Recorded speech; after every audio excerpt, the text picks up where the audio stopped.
s'io credesse che mai riposta fosse a persona, che mai tornasse al mondo, questa fima staria senza poi scosse, ma però c'è guia mai di questo fondo non torno via alcun, s'io do il vero, senza tema di inferma ti rispondo.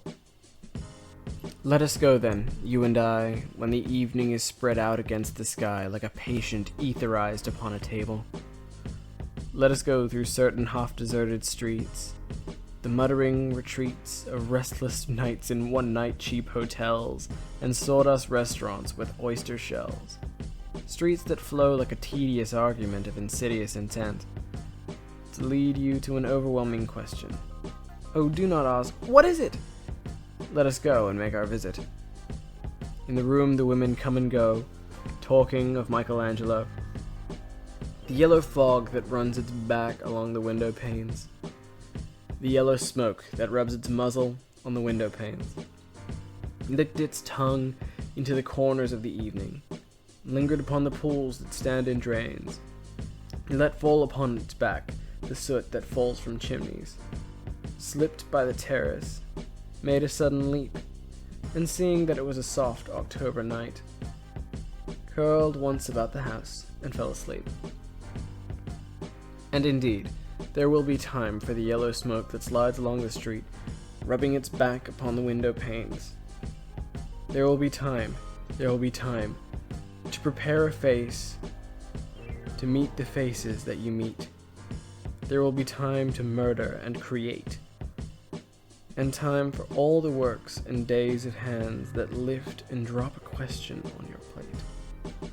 Time for you and time for me, and time yet for 100 indecisions, for 100 visions and revisions before the taking of toast and tea. In the room the women come and go, talking of Michelangelo, and indeed there will be time to wonder, do I dare, and do I dare? Time to turn back and descend the stair with a bald spot in the middle of my hair, and they will say, how his hair is growing thin. My morning coat, my collar mounting firmly to the chin, my necktie rich and modest, but asserted by a simple pin. They will say, but how his arms and legs are thin. Do I dare disturb the universe? In a minute there is time for decisions and revisions which a minute will reverse. For I have known them all already, known them all. Have known the evenings, mornings, afternoons. I have measured my life with coffee spoons. I know the voices dying with a dying fall, beneath the music from a farther room, so how should I presume? And I have known the eyes already, known them all, the eyes that fix you in a formulated phrase, and when I'm formulated, sprawling on a pin, when I'm pinned and wriggling on the wall, then how should I begin to spit out the butt ends of my days and ways? And how should I presume? And I have known the arms already, known them all, arms that are braceleted, and white, and bare, but in the lamplight, downed with light brown hair. Is it perfume from a dress that makes me so digress? Arms that lie along a table, or wrap about a shawl. And should I then presume? And how should I begin? Shall I say, I have gone at dusk through narrow streets, and watched the smoke that rises from the pipes of lonely men in shirt sleeves, leaning out of windows? I should have been a pair of ragged claws, scuttling across the floors of silent seas.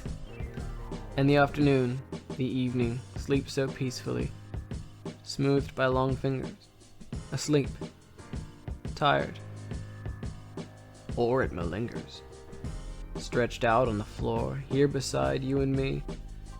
Should I, after tea, and cakes, and ices, have the strength to force a moment to its crisis?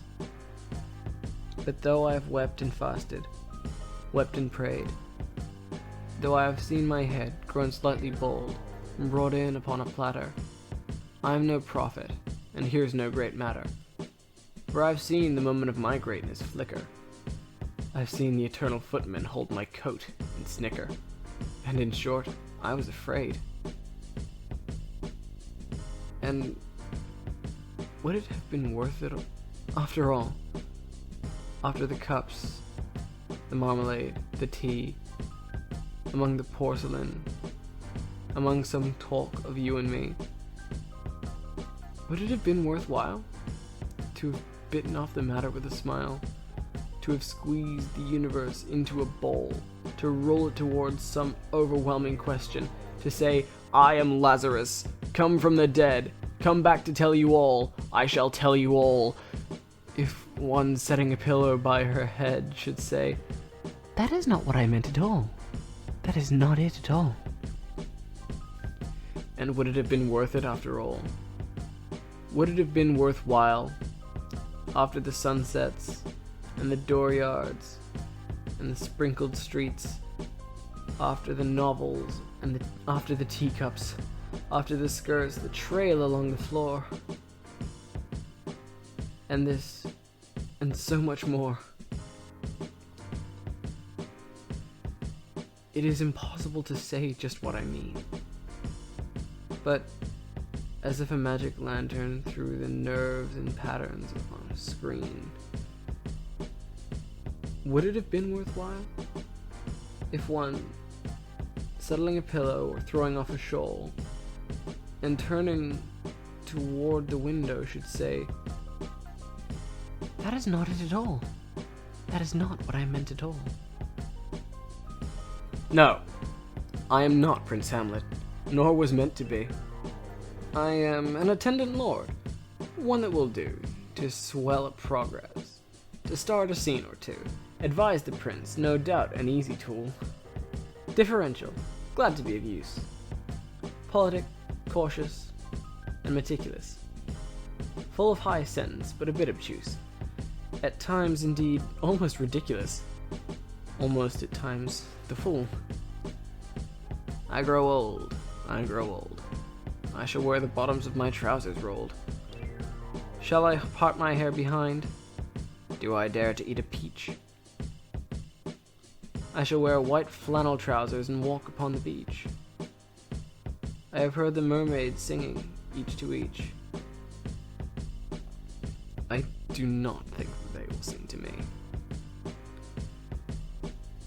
I have seen them riding seaward on the waves, combing the white hair of the waves blown back when the wind blows the water white and black. We have lingered in the chambers of the sea, by sea-girls wreathed in seaweed red and brown, till human voices wake us, and we drown.